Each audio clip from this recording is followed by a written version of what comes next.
Tonight's discussion is with two good friends. I think we all know who Marie Speed and Randy Schultz are, but I'm going to give you a little bit about each one because we're really honored that they're here tonight. Marie Speed is the group editor of all JDS publications, including Boca Raton, the Boca Magazine, Delray Beach, Worth Avenue, Meisner Street, and the annual publication of the Boca Raton Chamber of Commerce and the Boca Raton, which is our hotel. Randy Schultz is a city watch columnist for Boca Magazine and Boca Mag, and an award-winning South Florida journalist since 1974. He's worked with the Miami Herald and the Palm Beach Post, where he served as managing editor and editorial page editor. I just want you to know, the reason I have a subscription to the Palm Beach Post is because I love Randy's editorial. The topic for tonight is A Tale of Two Cities, Boca Raton and Delray Beach. And you know, Boca and Delray have been sister cities for many years. And kids from here used to go to Delray to high school until Boca High was built. And the first graduating class of Boca High was 1966. So the people who've been here a while are very familiar with Delray Beach. And it's funny, the two towns have had a close association, but they have grown and developed in very different ways. So we're going to hear about that tonight. Thank you so much. You forgot to add that Randy is the reason I get nasty phone calls. Everybody likes me. But anyway, Randy, it's so good to see you again. Really, you know, your whole face and everybody's. It's wonderful. It feels like forever. It kind of feels like we've been in a time warp. Yeah, you're safe from me. It feels like it's been a time warp kind of the last 2 years, but when you think about it, so much has changed. And I wanted to, you know, have a conversation about some of the things that have happened in Boca and Delray. I mean, I kind of think like cities are like people. You have your good days and your bad days and your golden times and your dark times. And I think that happens. So I was going to start off by asking, using that analogy, Randy, who's having a moment now and who is not when it comes to Boca and Delray? I guess that depends what kind of moment you mean. If you mean I'm having a moment, No. one of those, then I would think it would be Delray Beach. This city remains, at least big chunks of the city remain rocked by the decision last August, and I'm not underestimating when I say rocked, excuse me, by the decision last August to terminate the lease of Old School Square for Old School Square. Just seems, how odd can it be? I'm sorry, you're Old School Square, but now you're out. But does that mean there's an Old School Square? No, there's an Old School Square, but Old School Square for the arts, you're out. It happened in a way that only casts great suspicion on it. No public notice of the being on the agenda. Emerged out of an auditor's report. And most of you may know that in Florida, no two members of an elected body may converse about city business outside of a public meeting. That is the rule. It is violated, of course, often, I'm sure, but there are ways to get, the easiest way to get around it is simply to have intermediaries. You know, Marie and I want to pull something off that we don't want to know. So we won't talk, but I will tell Mary, who will then tell Marie, who will then tell Mary, who will come back to me, and I will tell somebody else. Based on the material in the Old School Square for the Arts lawsuit, based on what remaining brain power I have from my career, I'm greatly believe something happened to set this up. Something like that just does not happen spontaneously. And now, of course, the Boca Raton Museum of Art will be running the Cornell Museum. It's for an 18-month interim agreement. Honestly, I don't see that changing. I think that's going to continue. I think Irv Lippman of the museum thinks, well, sorry about that, but this is great for us. And nobody can certainly argue that they're a bad fit there. So then they'll try to work out the rest and go on. But it's going to be very interesting next March when Commissioner Julie Cassell, who was one of the three who cast the vote to terminate, is on the ballot. And I would certainly expect a vigorous campaign by the Old School Square crowd against her. She's the only one who's up. Shirley Johnson was the third vote. She's term limited, and Mayor Petrolia is term limited, though not for another 2 years. So that's really just basically unsettled Delray Beach. I would say that there was a time a few years ago when Boca was having a moment, when the Boca Watch website was up and running and casting about what I would modestly call demagoguery. I think it's fair to say that Boca Watch cost us a redeveloped Midtown, which was a terrible lost opportunity. I don't know what the Wildflower Park is going to look like, but it's going to be, by God, the most expensive park Boca Raton's ever had, for 2 acres and $7.5 million for the land, $5 million or so for the park, and maybe they'll get a few people to go there. That'll be great. I would have been much happier as a resident and taxpayer with a very nice museum there, paying rent to the city, but Boca Watch helped to torpedo that.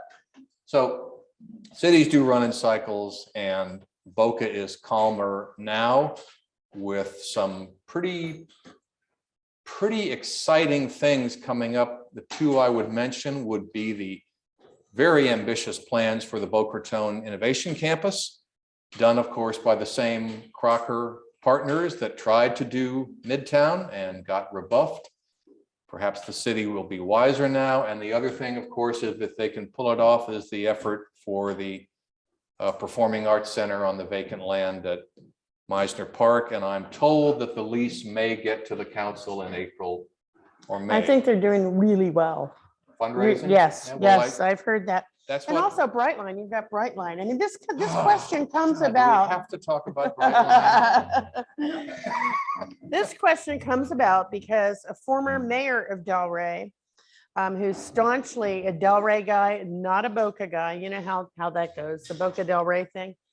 And he had lunch with some people in Boca, and he was so down in the mouth about where things were in Delray at this moment.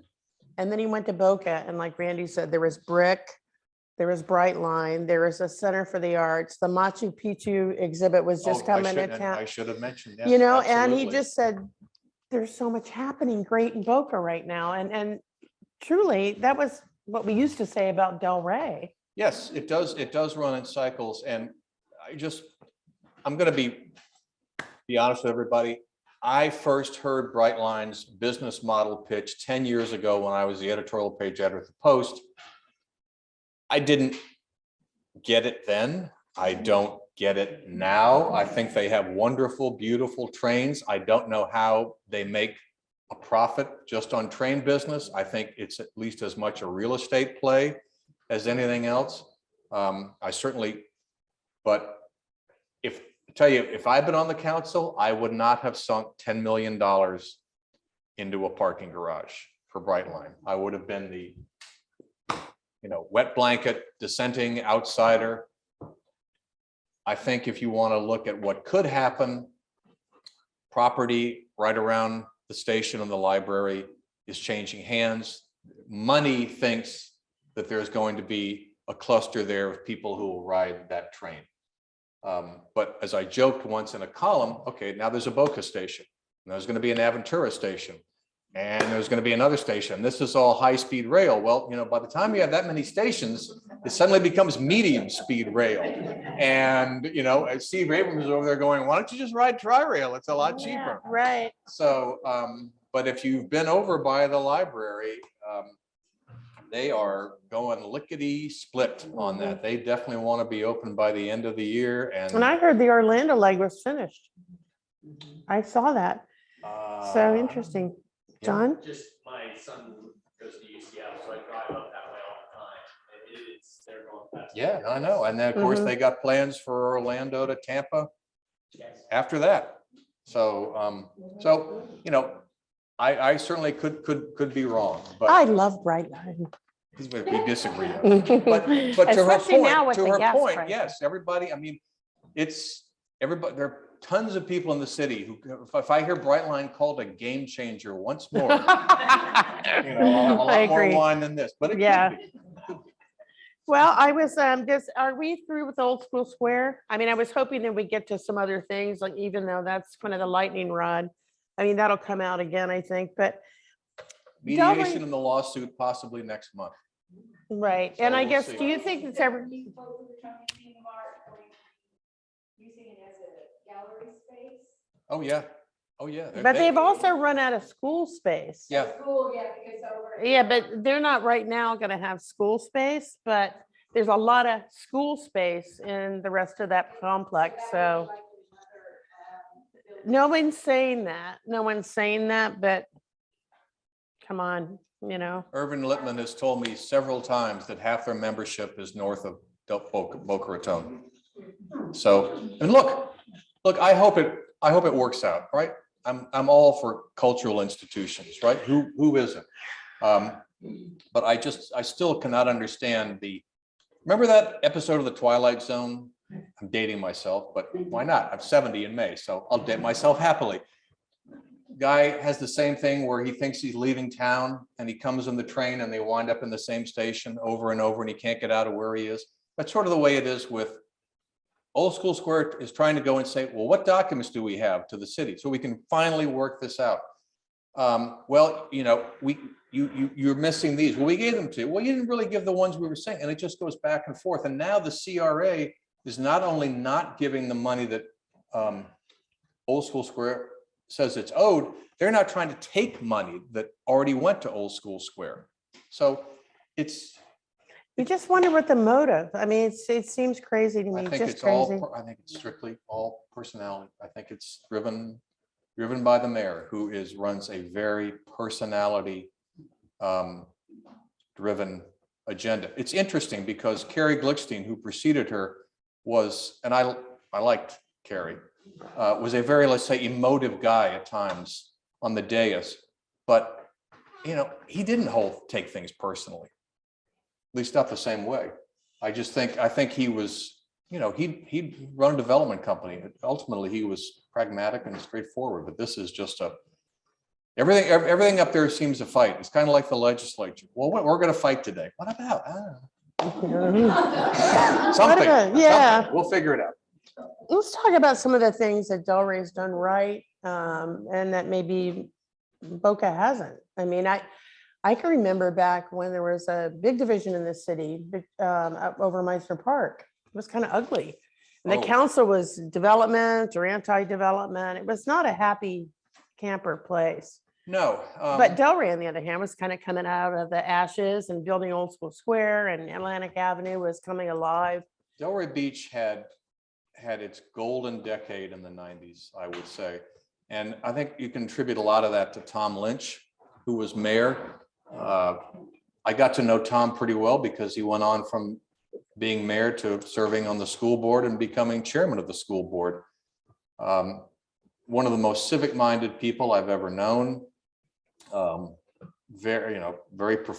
meetings very professionally, but Delray Beach at the end of the 80s ditched its factional politics. They hired David Harden as city manager. They hired Richard Overman as police chief, replacing pretty much an out-and-out bigot. And though I think David Harden came to a bad end the last 4 or 5 years of his time, in the 90s, he was part of that. I don't know, I may not remember this now, but it was a major deal when they pulled off the switch to the new Atlantic High School campus. That was huge. And that's an overused word, but it was very complicated. And I remember sitting one day when I was at the Post and the editorial board was trying to figure the whole thing out. So I called and David got David on a speaker with all the editorial board. And I said, David, just please explain it.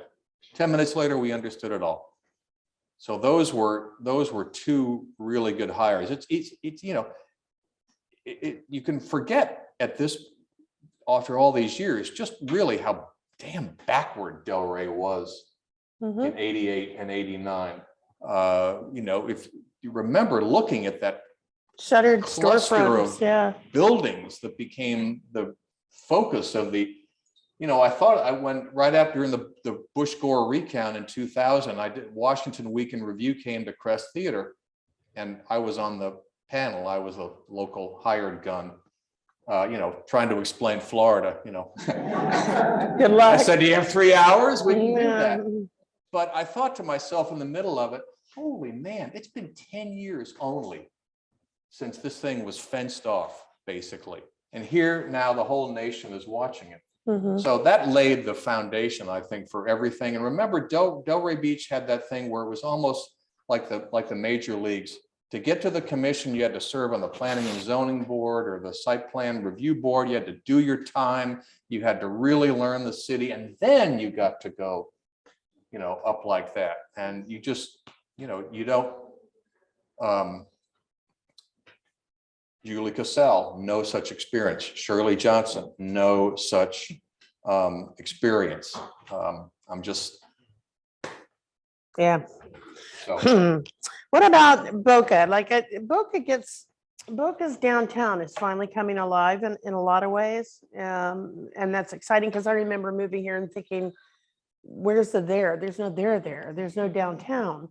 Now it's having one, but it also received a lot of criticism for some of the design of these high-rise buildings, especially the first ones that went up. Everybody decries how they look. I mean, was that an issue? I mean, what could Boca have done better? I mean, it's not perfect. No, it isn't. Well, 2 points. One is that Boca never really had a traditional downtown. Mary knows this, of course, many people do. It was a resort stop. So, I mean, downtown was here, basically close. Yeah, there you go. Thank you. Always, Mary just said it. And, always like, there it is, the resource. Delray Beach always had Atlantic Avenue. It was always there. And it just was lying in kind of a comatose state for a long time, but it was there. There was a time, you may remember, and when it just, you could fire the cannon down, and all like that. And now, people, it's not that. So I think part of that is Boca Raton cannot create what really wasn't there naturally. The second thing, and I've written about this, up until all through, the creation of Meisner Park, which, let's face it, was a monumental achievement. You can't find anybody now who, I love Meisner Park, in 1990, the same person is going, yeah, stupid, forget it. We don't want that. But they had an actual downtown director for a long time named George Cameo, now doing a similar thing in Hollywood. And they had somebody whose whole job was downtown, do this. And then city manager Lee Fonell fired him in 2008, I think, 2008, 2009. I'm not sure why. Maybe because I don't know. I won't speculate. But there has not been a downtown director with that authority since then. And I think it has shown, because some of you may remember that, one of the big changes to the downtown development rules was, okay, you can go an extra 40 feet if you do the really good architectural stuff and zippity flip and make it a wonderful building. So then the first one came out, the Ram building, right? Was that? I think it's changed a couple of times, but the one over just a little bit east of the hotel, the Hyatt Place Hotel, and everybody hated it, and there was a big charrette just in a room kind of like this. Everybody, how did this happen? And the poor architect, had to come up and go, well, it's, flogging him, you're terrible, what happened? But I think part of it was because you didn't have somebody whose job was just to ride herd on this. Well, no, you're halfway done. That's not going to look good. No. What about, did that have anything to do with losing the CRA as an independent? Because No. George was CRA No, too. I don't think so. No. I think it was just, look, if you're the city manager, you set the priorities. Lee Fonell's background and strength is finance. He's a financial whiz, no doubt about it. Planning, development, not a clue. And I've told him this, so it's not like I'm speaking out of tail, but he should have. And the council, I think, successive councils have been so deferential to Leaf, because every time there's a budget crisis, he saves them. He saved them in 2008. and they just, well, Leaf, should we have a downtown director? I don't think so. Well, I don't think so. Should have pushed him. Leaf, I think we need a downtown director.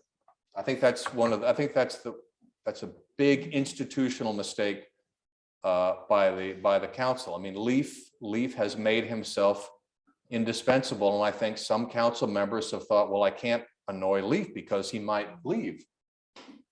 Longevity in South Florida goes a long way, I've noticed. Well, Leaf is such an Longer than outlier. most places, yeah. I mean, he's been the city manager for 23 years. I Yeah, mean, God, Delray has been through 8 city managers in 10 years. yeah. Why not? Another year, another manager. It's just- I call that dynamic. But I think it shows. I mean, Boca Raton has a nice downtown, but everybody seems to want something more. I mean, this Wildflower Park is supposed to be something more from downtown, but I just, that's not. So what gonna- do you think are the biggest challenges right now facing Boca and Delray? I mean, I think we almost, I have the housing thing Well, as a separate question, but surely that, well, our sponsor today, I'm sure will tell you that, has the market ever been crazier? No, it has not.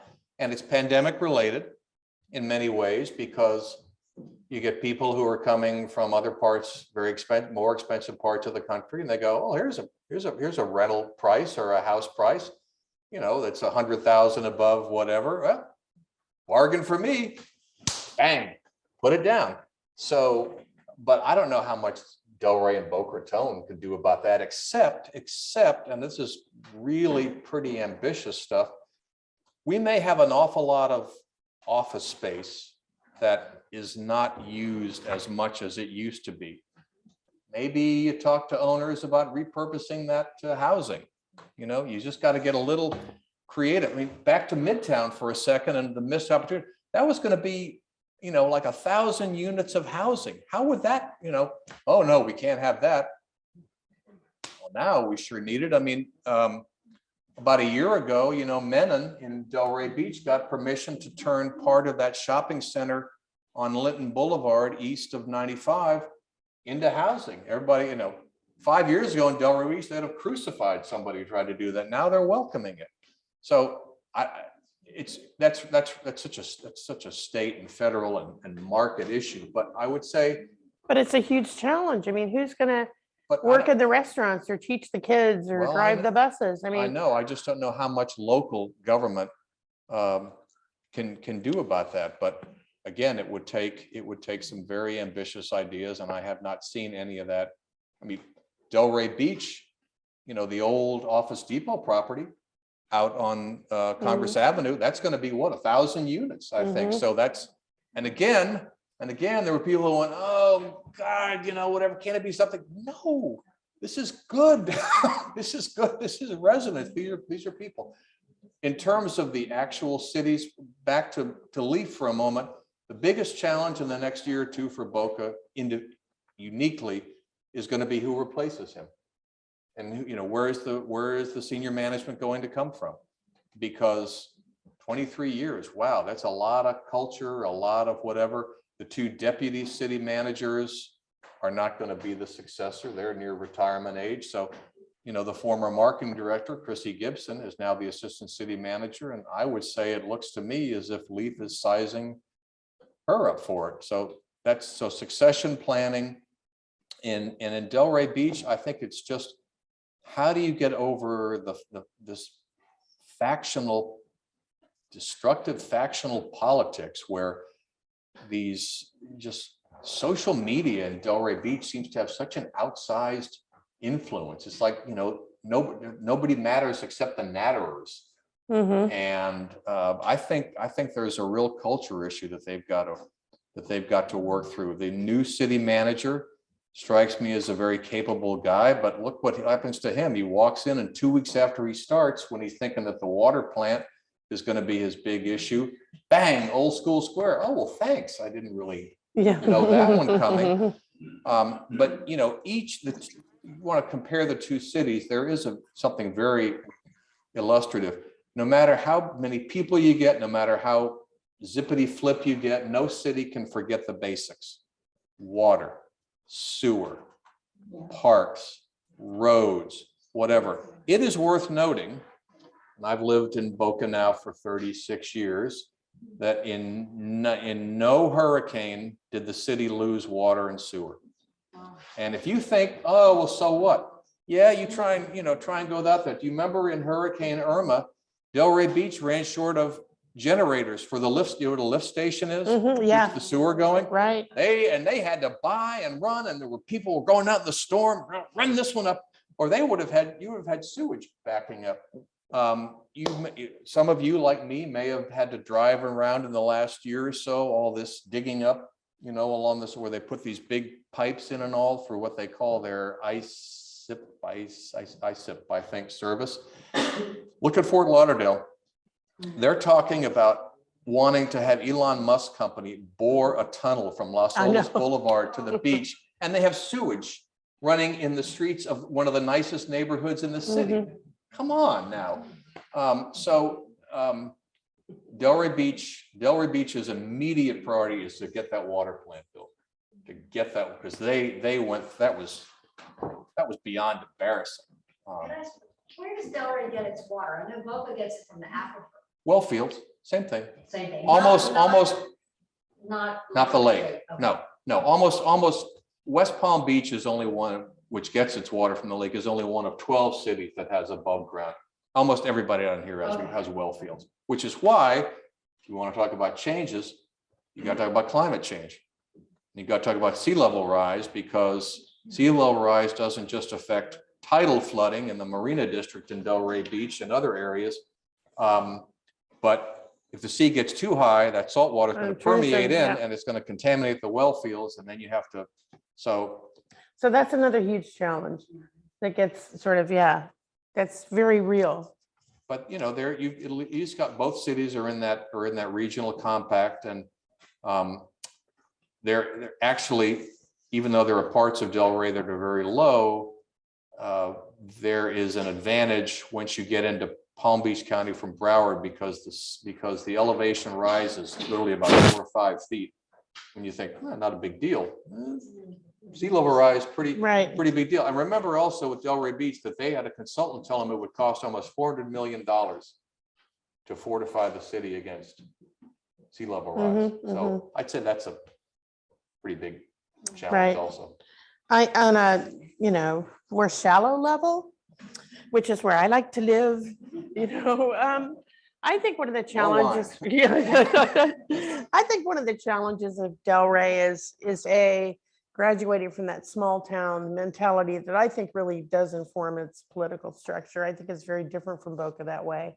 There's a charm in that, but there's also something, we've talked about before, that there's kind of an in crowd in Delray, and the old timers and the old boys club, and then there's the other people. There's a little bit of that going on. And I also think Atlantic Avenue, the downtown, they have to start watching now, the development and what's happening, because I know a lot of people who live up that way like me, and not just people my age, but younger, they're always saying, where can we go that's not on the avenue? That's not, in the middle of it. People are kind of getting a little gun shy of this it's like over success, Well, and the last year, Delray Beach has twice, I think, once for sure, maybe twice, expanded the central business district now, because Atlantic Avenue has been so successful. there's SOFA. Right. So, who knows who could have predicted in 1990 that you would have seen it in 2000? Who knows what Pineapple Grove, can look like in 5 or 6 more years, or SOFA, or any of the other ones. Osceola Park, is now getting a whole bunch that's of going to be money. like chic. It's the kind of the new big Hey, listen, thing. I grew up in Connecticut and went into New York City a lot when, there were most parts of Brooklyn, you just didn't go into. And now you can't go into them because you can't afford it. Yeah, that's true. It's true. Gentrification is. It's a double-edged sword, I think, sometimes. But look, let's while we talk about problems in this, let's be quite clear. Just 90, at least 90 some odd percent of cities in America, if not more, would switch with Delray and Boca any day Of the week. It's true. Without doubt. You know, what's your problem? Well, you know, our population is Can't shrinking. get a parking Yeah, space. yeah. Yeah. Oh, During happy hour. sorry. You know, the drink prices got higher. Oh, Yeah, yeah. I'm having a moment. You have a good point, but I would like to end our questions and we'll open it up to everybody else. What is the effect of this year's legislative, see, I can't have any more wine, session have on cities like Boca and Delray, especially, is it 620? That Senate Bill bill? 620. Yeah, that scary one. Well, that's the bill this year, followed by the one last year that basically said anybody can set up any home business anywhere. And yeah, well, it's, you know, this legislature looks at home rule the way most people look at, you know, scum off of a shoe. And it just makes it very hard when you have Tallahassee dictating so much what you can and can't do. And I think it's too early to say what will happen, but those are potentially really bad bills. I mean, the Explain that one, though, the one that says that if a business more than 15%. Senate Bill profit. 620, which had been amended, and they say it's not quite as bad because there are a lot of waivers and there's an opt-out, but it basically says if a city passes a regulation and a business claims that the regulation has cut its profit by at least 15%, it can sue. That opens up. It provides what is known, God, I've got lawyers all throughout my family. Course of action, I believe is the term. Any lawyers in the room? Course of action? Cause of action. Thank you, sir. You know, more wine. Cause of action that didn't exist before. So it's maybe that'll change with the next legislative session. I doubt it. It's just the mindset in Tallahassee right now. But I am at a recent Boca Council meeting, some homeowners in north of Palmetto Park were complaining that the guy from Miami came and bought 2 big houses a few months ago, and he's basically turned them into big vacation rental places illegally. And the city's trying to figure out what to do. And one neighbor said he went up to the guy and complained, and the guy said, F you. So to me, I go, well, if they're breaking the rules, go in and shut them down. But I need to find out about that. And I need to know how much the city might feel constrained by what the legislature has done. But, you know, this is the same, you know, the legislature has tried so far unsuccessfully in recent years to preempt all vacation rental regulation to the state, which would be just terrible because, and I'm sure our friend from Sotheby's knows this, one of the things happening is investors buying up a lot of property and turning them into vacation rentals. That has the capacity, the potential to destroy a lot of single family neighborhoods. So. Well, in Boca Raton, you're really not supposed to have Airbnb, Right. yes, which is the vacation rental.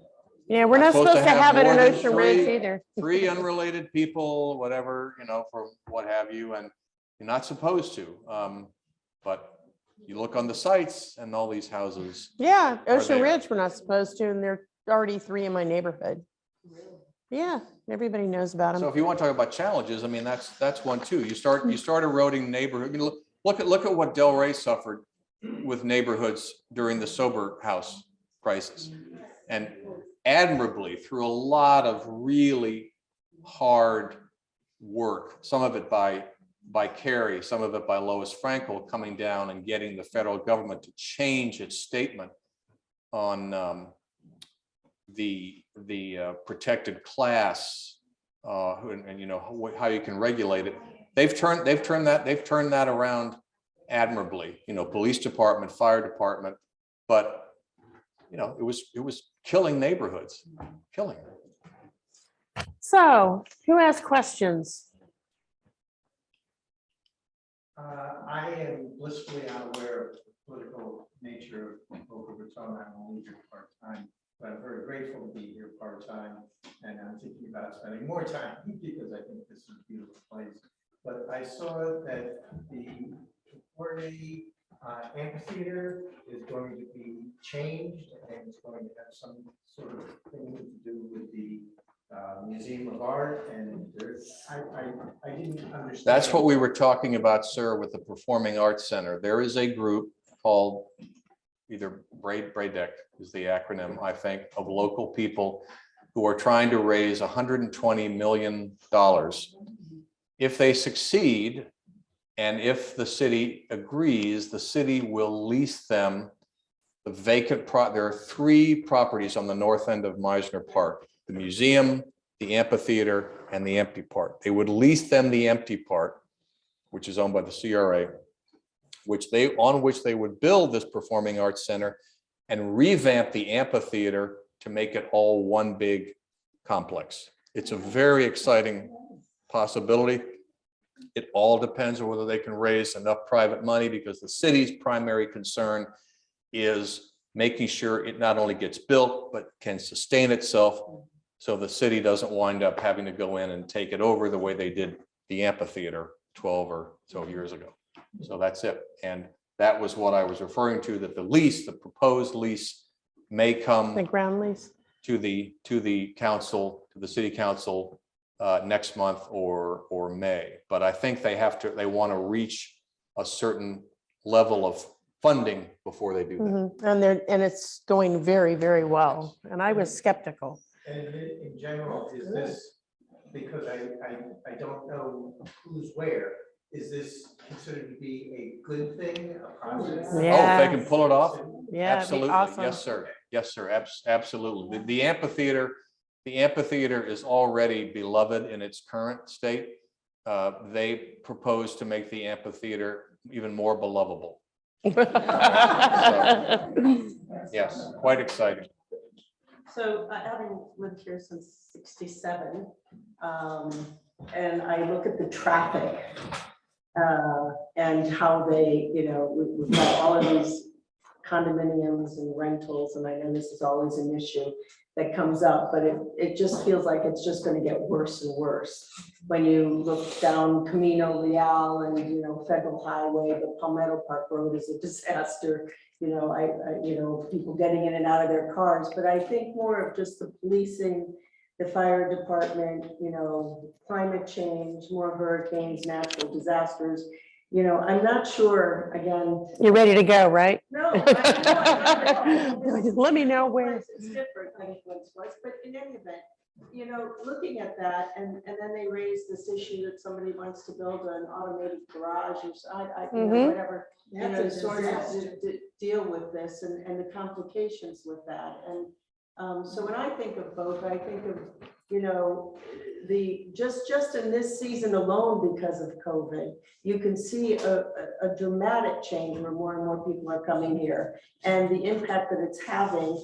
And I look at that and I say, gosh, I never lived here so much to say, when are they going home? Where are they leaving? But they're not. They're No. not going home. And Which raises the issue that I'm concerned about, which, like, what are we going to do about that? Not that Well, the only thing I was thinking regarding traffic, certainly, Palmetto Park Road can't mean, obviously Palmetto Park Road is jammed up now because they're doing the work on the bridge. But is it terrible all day? I don't think it's terrible all day. I think it's, well, sure, it's worse, but you came in, what was the population in 1967? Yeah, but you came from somewhere else. So I'm just, it's always her fault, right? Yeah. Always her fault. But I moved here from someplace else. Marie moved here from someplace else. So I feel a little, Boca Raton, I think, has done a pretty good job on trying to manage its growth. They had I don't want to go into the celebrated case that got to the Supreme Court, but it is unconstitutional to decide how many people, to say that no more people than this will That live was in. 1974, right? 72, I think, will live in one city. So I guess it's like anything else, ma'am. You look and we see, we've been here since 1985. We see dramatic changes. I hear it from my wife. On the other hand, I used to hear when the population was much smaller, oh, our kids grow up and there's no place for them to be when they have to move away. Well, now they can stay, but everybody says, oh, it's too big now. So I don't know. it's- I sympathize with you. I do. I do too, 100%, but because it sort of breaks my heart a little. I mean, I like things to be bustly, but I know what you mean when it takes me 15 minutes for a trip that used to take maybe 3.5. Yeah. I mean, it's creepy. Yeah. yes, and as we sit here and talk about it, let's have it. I hope a little perspective. Boca Raton is nothing like Fort Lauderdale. I mean, they are approving 40-story buildings, honest to God, every month, and they just gave away, but had a deal on 3.5 acres of prime public land downtown that they're going to turn into basically an open air nightclub. Yes, I saw that. And, so, and the residents were firmly opposed to it, and the city commission said, well, yeah, we're gonna do it anyway. I have not seen, I've been doing this blog for 8 years. I've been a resident and journalistically linked to the city for 40 years. I have not seen an example in Boca where the council went diametrically against what the residents clearly want. Like the county on a does. big issue. Yeah, the Palm Beach County does it all the time. Delray on Old School Square, Yeah. I've never commissioned do it. Now, Meisner Park was very controversial, but remember, it went to a referendum. The people said, we want it. And as I said, you just, for back to, well, it's going to be terrible. Oh, well, I always thought it was going to be great. Oh, that's not what you said back then. Almost nobody dislikes Meisner Park. Yeah, you had a question. That's okay. It was actually sort of a take on what she was discussing, not necessarily traffic, but is there some sort of committee that people are thinking about doing in the future where we talk about whether or not Boca and Delray are going to remain a little bit more of a neighborhood sort of environment? Because Did you say a committee? a committee, is there some sort of, Oh. when we decide how much of a city are we going to become and how much of a downtown neighborhood feel are we going to remain? How far is Pine Brook Road going to go, as far as Well, part of that's And do you live in planning, yeah. Boca or Delray? Well, then So- my suggestion to you would be to, if you want to get involved, apply to serve on the Community Advisory Panel, which is kind of a catch-all group that discusses all kinds of stuff like this. It's advisory, so you never know. But the best way is to, just get involved. If you don't want to go to council meetings, didn't take you much time this week. It was about 20 minutes. But go and lend your voice. Go, if you are have an HOA, serve on your board. Call your. luckily I don't, but Yeah. Yeah, I know. My wife was on ours for a while, and I said, "That's it, I'm done." But the best way is just to get involved. It's not really a committee you can do, but I mean, you elect people, and they set policy. But to go back to that position that you said we might be missing now, that one person who had a position, then in 2008, we no longer have that. yeah, well, I mean, I think you'd have a different downtown if they had a downtown director these last 12 or 13 years, and I think it would be better, more creative, and maybe for God's sakes, we wouldn't have Wildflower Park. But The sticking point, ma'am. Jeez. I wanted to ask you about, in Boca, we have beautiful beaches. We do. And they will never go away. I think years ago when I lived here, I was lived near the ocean. And they voted, in the Riviera section there, they voted that those beaches would never go away. Yeah, they created the beach and park Mhm. So. Now that, District, yeah, They would have. That was otherwise brilliant. built high-rises there. no, ma'am, And we you're, would have been Fort Lauderdale. That's probably Am I the right? smartest thing Boca ever did, really, honestly. one of two smart things Boca did. That was up there, right up there with it is creating what was called the Arvada Park of Commerce at the time.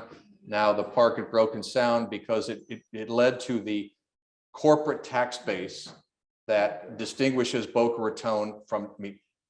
Whenever I would ask Kerry Glickstein, what does he envy most about Boca? He says, give me your corporate tax base, please. Give me. That's why the taxes in Boca are much lower than they are anyplace else. But that was, you know, LIRP, Light Industrial Research Park. That was groundbreaking at the time. Smart. But between that and the beaches, all of a sudden you've got just, you know, here's an asset this way and an asset this way, jobs, everything, you know, everything else without having a whole lot of housing. Real, just, I mean, of course, that played off IBM, you Yeah, know, which helped. But but yes, and by the way, on the Beach and Park District, because you always hear the Boca Council say our tax rate is, you know, 4.1, whatever, and whatever.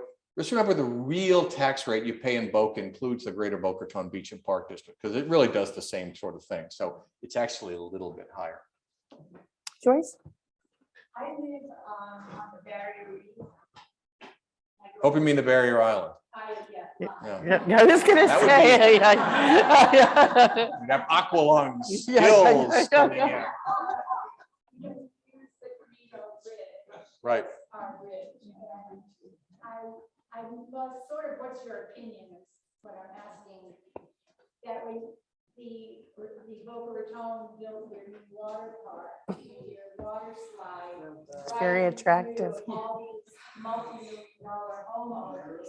We have Raton right across the rotary, and then east where I live in the Estates, and these homes are, you know, valued at over $12 million, and then they you drive by and you have a water park, you know, it's Six Flags, and then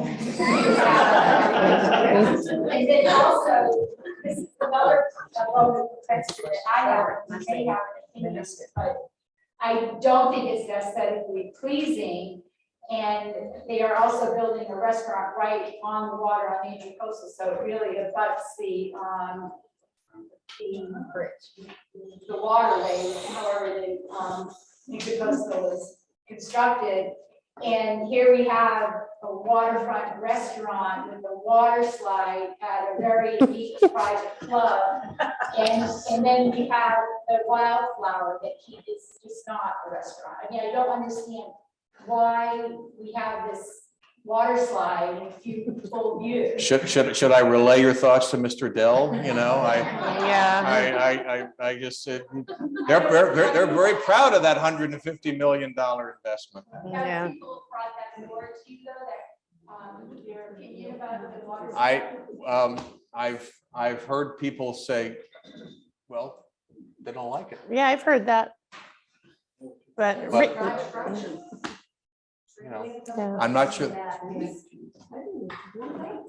Back there, you've had patient. No, I just would offer a consideration Oh, hey, Carrie. that both cities share the need for quality candidates that have been given opportunity to train themselves in this art of governance.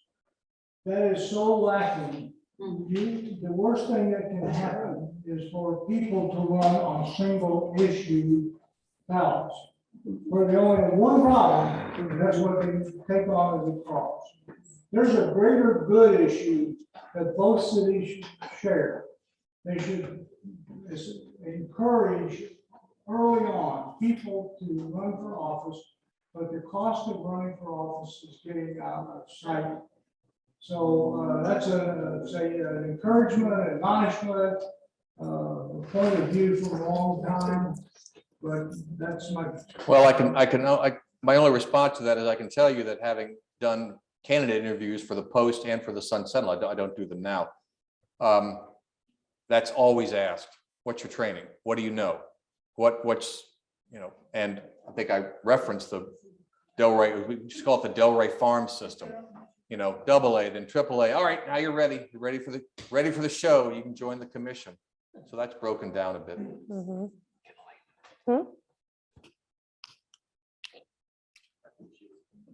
Yes, sorry. I haven't heard, one of the best landmarks, I think, along the ocean, A1A is the Gumbo Limbo Park. And I think we have a gentleman that's instrumental, probably to lend some light to the Gumbo Limbo beach park. I haven't heard you all mention that here in Delray, in Boca.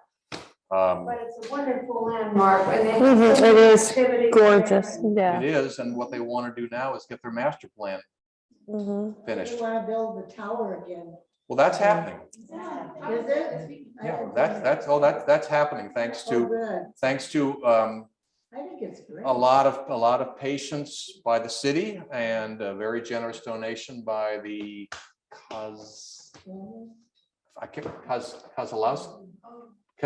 anyway, they live 5 houses down from us. Yeah, But they donated in memory of their son who was killed in a car crash in the Rockies. So yeah, that's happening. And that was, in fact, that was another one of the many bones of contention between the Beach and Park District and the city.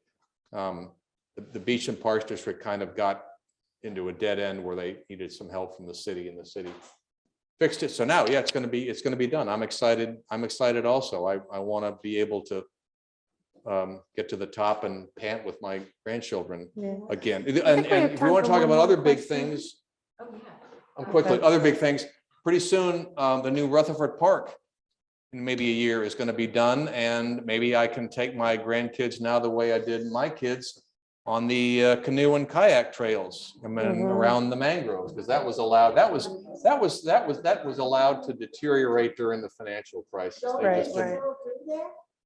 You can't get there. It's closed It's all now, silted, yeah. but all the, man, you talk about a thing that's got like 8 gazillion permits Mhm. they have to get for that. But it's, you know, one thing about, you know, Boca, they'll take, when they get into something, they'll plug at it. I mean, we waited 30 years for the new El Rio Hillsborough Park, and boy, when we got it, it was super duper. Right. Lisa?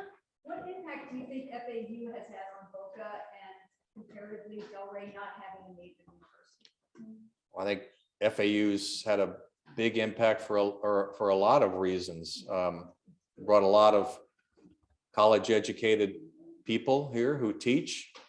It definitely has been part of the city's identity. You know, when John Kelly came in 8 years ago, very ambitious. The one thing now where the FAU and the city were a bit at odds is the city was really hoping to do that university centered district along 20th Street east of the university, because they thought, well, you know, there's no way FAU can keep everybody in campus housing. And now FAU is kind of saying, you know, we kind of like to have more people on campus. So I haven't. Is that right? I don't understand that. I didn't Well, I know don't what either. happened to that And idea. I confess, dear editor, I need to check back on that. I haven't Mhm. in a while, but obviously it's the one craw though is the FAU board has been generally reluctant to sort of communicate with the city.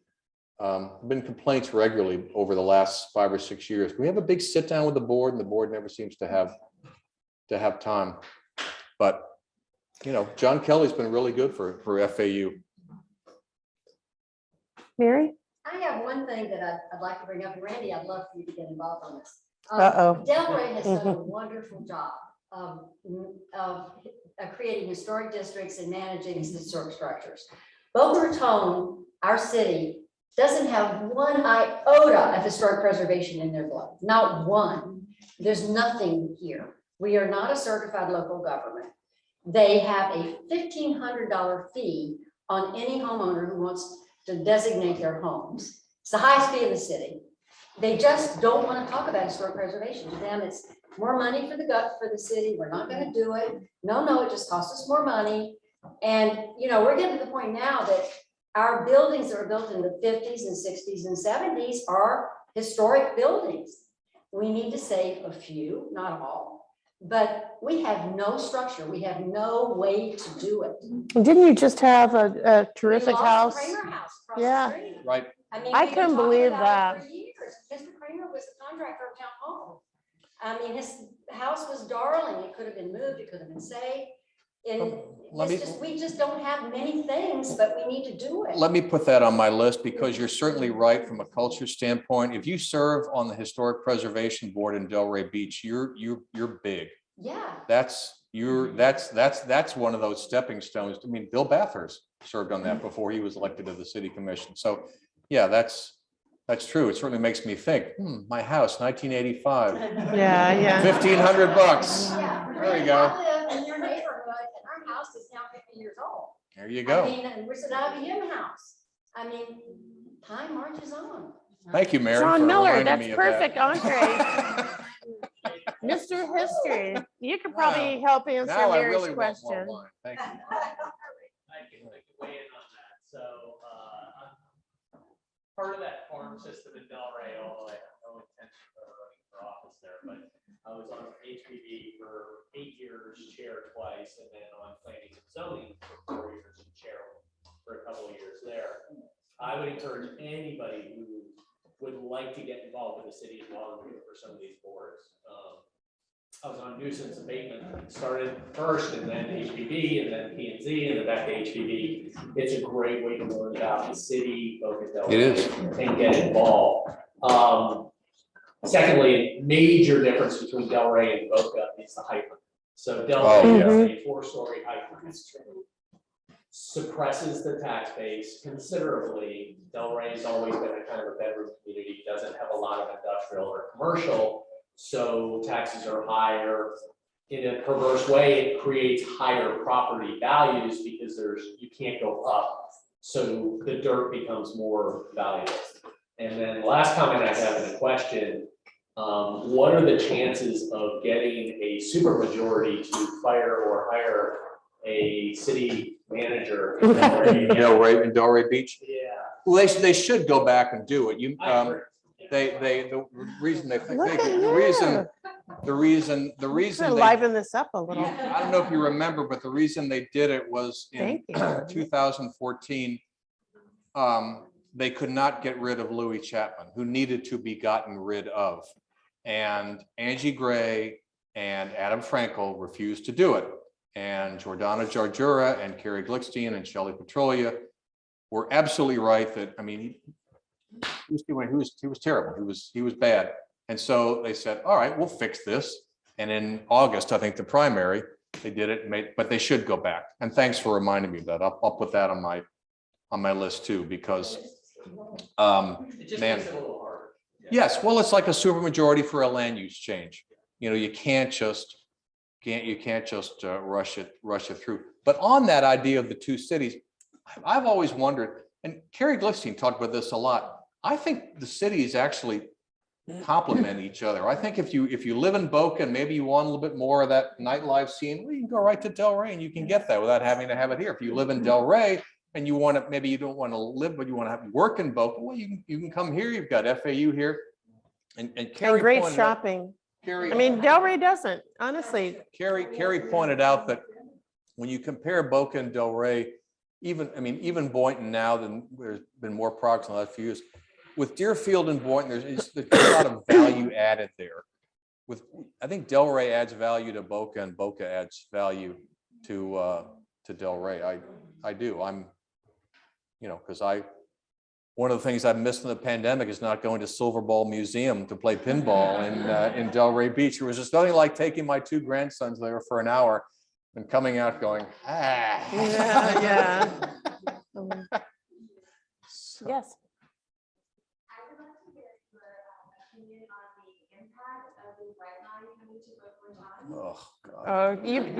You came in a little late. Oh, no. It's All right. not his favorite subject. No. Yeah. No, I know. I would say, I made a joke and said, if I hear one more person refer to the Bright Line station as a game changer, I'll drink more wine. But And it certainly could be a really big deal. As I said, I've never bought the business model, but you know, it's going to be, I'm sure it's going to be nice. And remember, the city always set aside that land for a rail station. The thought was that it would be a coastal version of Tri-Rail. So it's not as if they suddenly went and said, oh, get out of here, Junior League with your garden. We don't, you know, that was always going to be a possibility. I just never thought it would involve $10 million of city money, which is what they're spending on the garage. And, you know, the mayor has said, well, look, I mean, it's like a downtown garage. Yeah, but, you know, you can't get to downtown from that garage. You can get to the library and the train station. That's it. Yeah, I know. Yeah, well, I know. Yeah. Does anybody have any other questions? I just want to tell you Yes. that this building, that our beautiful museum is Yeah. in town hall, which a lot of people refer to it as Old Town Hall. It's owned by the city of Boca Raton, and we are the, well, we own all other aspects of it, but that they helped us redo our museum and they partnered with us. Mary knows that. Yeah. Everybody else here may know. And- We had a big capital campaign and community members stepped up with the Delray Foundation. But, you know, this big exterior of this building is maintained by the city. And on a closing point with that, I would just like to say that as a taxpayer, I am very happy that the city anteed up its money for the inside, because the last time I was here, I was sweating the whole time. So I am very happy that they revamped the air conditioning system. Thank you, Mary. Thank you, city. Thank you. Wow. Okay. Thank you, Randy. Thank you all so much. Thank you, everybody. Randy and Maria,